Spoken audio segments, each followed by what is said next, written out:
Amber Heard. Is Johnny Depp in danger? Hello, I'm H.G. Tudor, here to continue to educate you about narcissism, narcissists, and the dynamic between narcissists and other people in the world. The trial between Johnny Depp and Amber Heard concluded a number of weeks ago, with major success for Johnny Depp and limited success for Amber Heard, which has resulted in Depp's name being cleared, his supporters being jubilant, Heard owing Depp a considerable amount of money, and of course, amongst the media, particularly that of the mainstream, voices maintaining that the outcome was not a good one for those that are victims of domestic violence, perpetuating a belief that Depp was still somebody that ought to have been held to account for his behaviours, notwithstanding the verdict of the jury.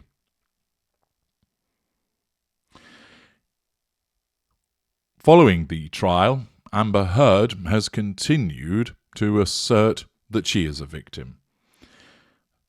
She has done so through her lawyer's various appearances, her own appearance at an interview with Savannah Guthrie, and of course through her lieutenant's behaviour on the internet, where there have been repeated attempts to cancel, shut down and silence people who have spoken out about her behaviour, which of course is hardly surprising.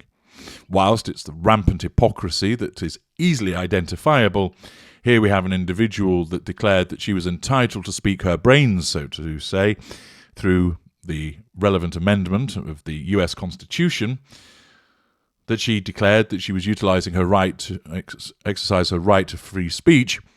But by the same token, if you dare to criticise Amber Heard, then that makes you a thoroughly nasty human being, and you're not allowed to do it. Cue you being attempted to be shut down, cancelled, harangued, labelled, and so on and so forth. I will be returning to this topic in a separate video, but it is worth mentioning because it is relevant with regard to answering the question of whether Johnny Depp is in actual danger. First of all, what is danger? Well, the most obvious one is he in physical danger from Amber Heard?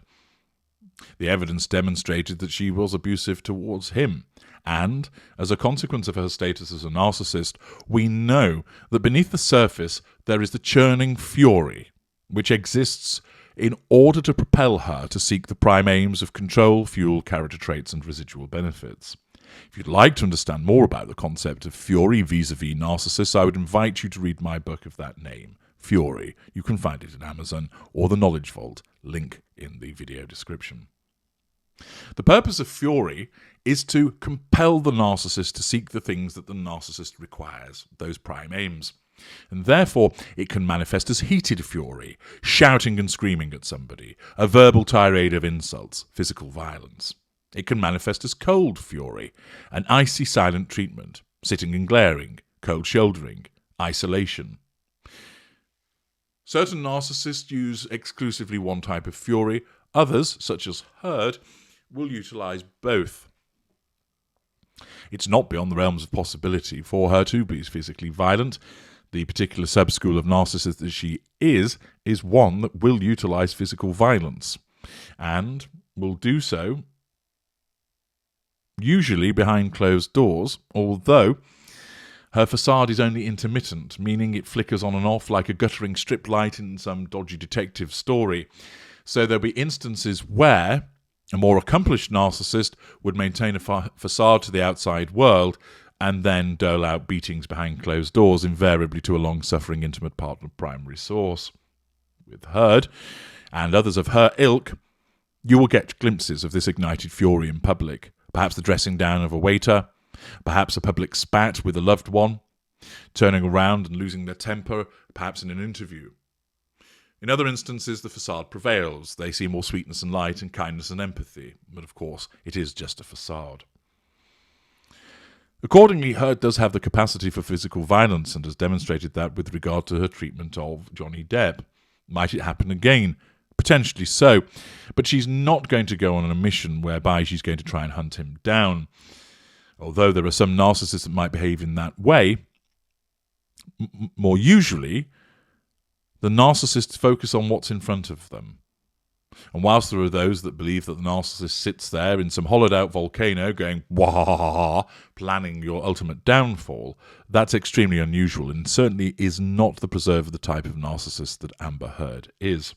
She operates more in a hand-to-mouth basis. What's in front of her, she deals with, and she'll deal with it in a different of manipulative ways.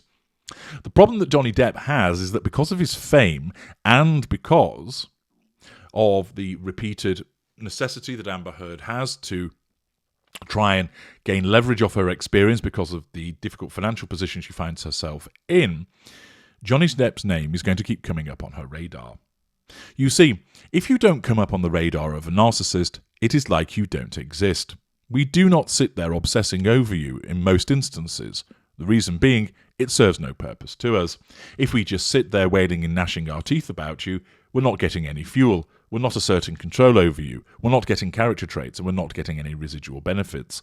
So our narcissism, operating as a creature of economy, does not direct us to sit there in a darkened room shouting and wailing about you. Instead, it will cause us to act should you come on the radar. And then, having asserted control over you, gained fuel, and possibly character traits and residual benefits, we then move on to the next thing and you're jettisoned. For some people, of course, you keep coming up on our radar. Why? Well, it might be driven by your own addiction to the narcissist that you continue to kick the hornet's nest. You keep coming to see us, ringing us up, sending messages. Why have you treated me this way? Why have you gone off with her or him? Where's the money that you owe me? Why won't you see the children? It might be that you come up on the radar because you go around telling other people about our behaviour and that is fed back to us.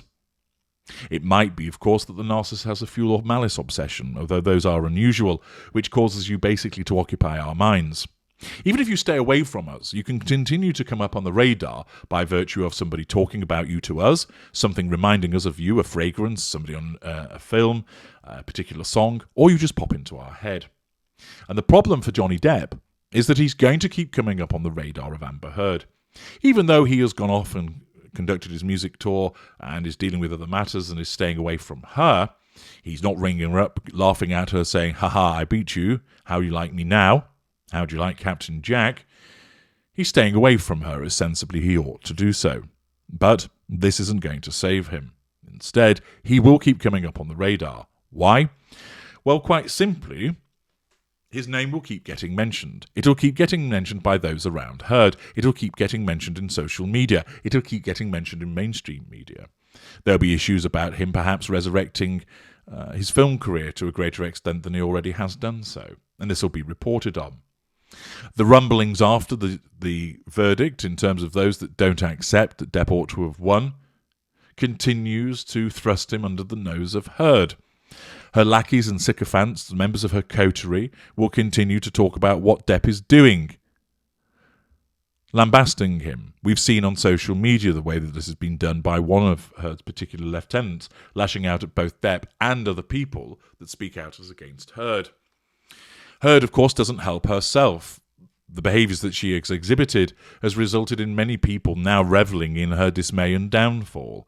The memes continue to pour forwards. The videos that have been created about her and the trial generally continue to be created because she keeps on creating drama, because her narcissism doesn't know when to stop. As I've explained previously in a parts passum of the series about Amber Heard, you might have expected her to think, well, that's it, I'm going to move on with my life. But her narcissism won't let her. It needs to keep seeking the prime aims, and it will need to keep seeking control over Johnny Depp every time he comes up on the radar. It will cause her to need to seek to control people who are talking about her on social media. And because she cannot resist giving interviews, because she cannot resist talking about prospective book deals, because she cannot resist asserting control over people in social media, for instance, the attacks that have been going on recently against that umbrella guy, it means that the whole thing surrounding Depp will keep coming up on her radar, and her unconscious narcissism will keep asking this question: is he under control? And the answer is always going to be, at this juncture, no.